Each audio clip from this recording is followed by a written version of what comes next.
La cigarette électronique fait un tabac. Depuis 2010, les enseignes se développent. Leur nombre devrait même doubler cette année pour atteindre 300.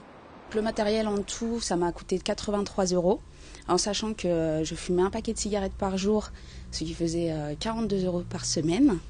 Donc en 2 semaines, j'aurais rentabilisé ma cigarette électronique.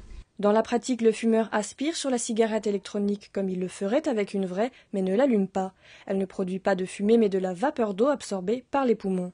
C'est la cartouche jetable ou e-liquide qui contient la nicotine et les arômes qui vont du goût tabac authentique à des saveurs plus insolites. Vous voulez goûter Red Bull aussi?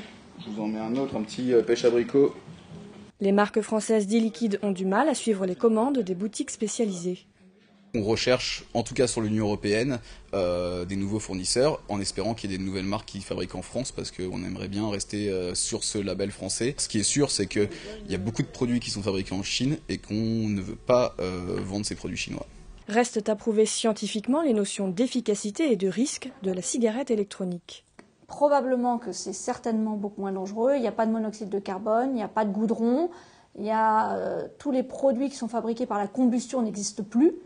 Mais dire que c'est un produit non dangereux, pour l'instant, on ne peut pas le dire, puisque il manque des études et une connaissance de la composition exacte de ces produits. L'e-cigarette séduit aujourd'hui près d'1 million de fumeurs, selon le docteur Dosenberg. Il vient de publier un rapport avec 21 recommandations, comme l'interdire dans les lieux publics. Après, il faudrait vraiment l'argumenter pour voir s'il y a une nocivité pour notamment les passifs, mais... moi je comprends pas trop, ça sent rien, y a plus de gêne normalement. L'Organisation mondiale de la santé estime que d'ici 2020, le tabagisme sera la principale cause de décès et d'incapacité avec plus de 10 millions de victimes par an. La lutte anti-tabac s'accentuera le 31 mai, journée mondiale sans tabac.